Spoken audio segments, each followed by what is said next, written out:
یک نظرسنجی در مورد رئیس جمهور منتخب برگزار کرد. این خروجی نظرسنجی بود که 27% هاشمی رفسنجانی رو پیروز انتخابات می‌دونستند. تو این نظرسنجی احمدی نژاد با کمتر از 8% آرا جزو 4 نفر آخر بود. اما در نهایت با کشیده شدن انتخابات به دور دوم محمود احمدی نژاد رئیس دولت نهم شد. الله اکبر، الله اکبر، الله اکبر.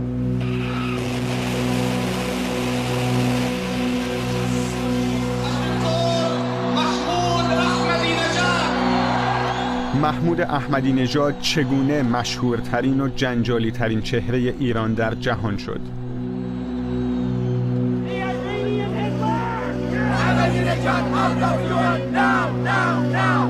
Who is this man? And is he really of extreme views, almost unbalanced views?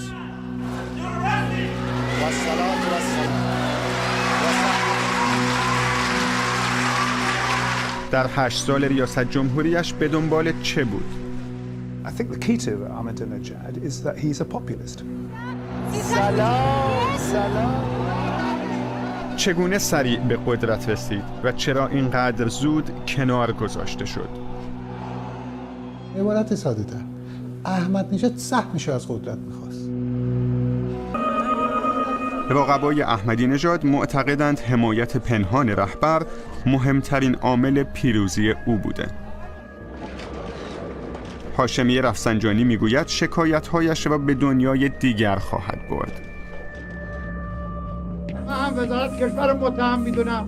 مهدی کروبی یکی از نامزدهای ناکام اصلاح طلبان نمیخواهد آنقدر صبر کند. او در نامه‌ای سرگشاده مجتبی خامنه‌ای پسر رهبر را متهم به دخالت در انتخابات می‌کند.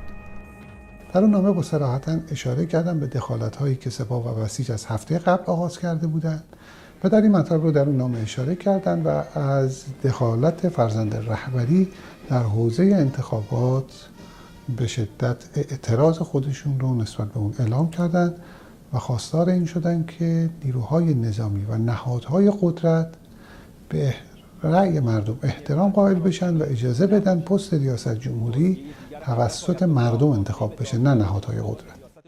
از جمله نام بردن از جناب آقای ناطق نوری که از بازرس ویژه دفتر رهبری بود و از نیروهای اصولگرا بود. آقای ناطق نوری خواستار این شده بودن که آقازاده رهبری در مسائل سیاسی دخالت نکنن که نقل است که ایشون فرموده بودن آقازاده دیگه خودشون آقا هستن. هدف توافقی هسته‌ای است با غرب که از دولت محمد خاتمی به ارث برده.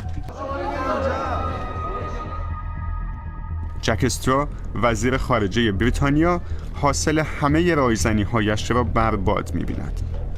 Three interlocutors, regardless of who would be elected as president, Iran would restart enrichment.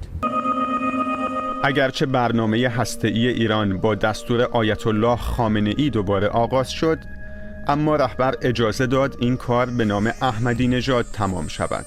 زمستان 1385 در نهایت آنچه همه جز احمدی نژاد از آن می‌ترسند اتفاق می‌افتد.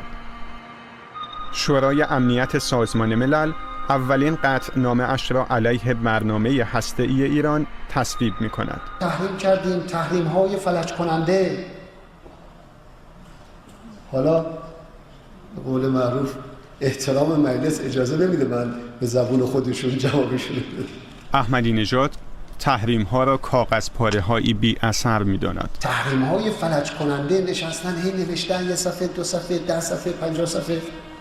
کرم آقای موسوی، فکر میکنم اگر تمام قضاوت‌های شما بر اساس این استنادات باشه بعد یه تجدید نظر جدی بکنید. آقای بلر کتباً نامه داد، عذرخواهی کرد و گفت ما سیاست هامون رو در رابطه با ایران عوض خواهیم کرد. این سند الان در وزارت خارجه موجوده. It's a lie and I'll say it just very straightforwardly. there was a demand that should happen and it was rejected. اعلام پیروزی دوباره محمود احمدی نژاد برای بسیاری از مردم قابل قبول نیست. معترضان انتخابات را آلوده به تقلب می‌خوانند و به خیابان‌ها می‌آیند. اما رهبر ایران تمام قد پشت احمدی نژاد و انتخاب دوباره اش می‌ایستد. من البته در موارد متعددی با آقای هاشمی اختلاف نظر داریم. بین ایشون و بین آقای رئیس جمهور از همان انتخاب سال 84 تا امروز اختلاف نظر بود. الان هم هست.